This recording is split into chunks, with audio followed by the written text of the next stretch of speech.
ফুল, নদী, পাহাড় একই সাথে দেখতে কার না ভালো লাগে। তাই সময় পেলে দলে দলে ছুটে আসে বসন্তকে বরণ করে নিতে শিমুল বাগানে।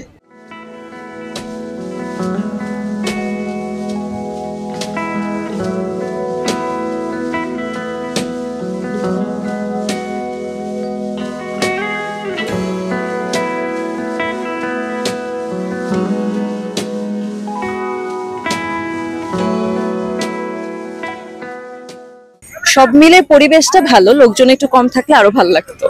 হ্যাঁ, বসন্ত আসলো, বসন্তে শিমুল ফুল লাল, সুন্দর লাগতেছে অনেক। তো ময়মনসিংহ থেকে আমার বাবা বাড়ি এখানে, ফ্যামিলি নিয়ে আসছি, মেয়েকে নিয়ে আসছি।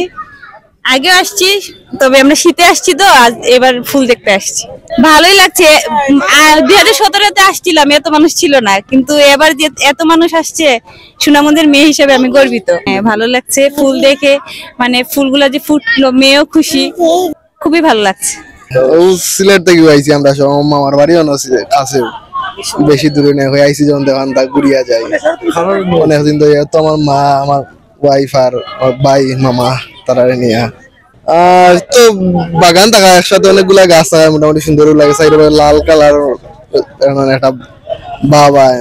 আমি সিলেট থেকে আসছি, আর ওই জায়গাটা আমার অত্যন্ত ভালো লাগছে, অত্যন্ত সুন্দর প্রাকৃতিক পরিবেশ। জায়গাটা তো ভালোই। এটা আমাদের সুনামগঞ্জের শিমুল বাগান, এটা তো পর্যটকদের জন্য খুবই সুন্দর জায়গা।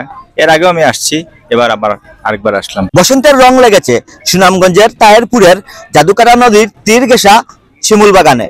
আর বাগানের সৌন্দর্য উপভোগ করতে পর্যটকদের উপচে পড়া ভিড়। শিমুল বাগান থেকে শহীদুল ইসলাম সবুজ, সুনামগঞ্জ।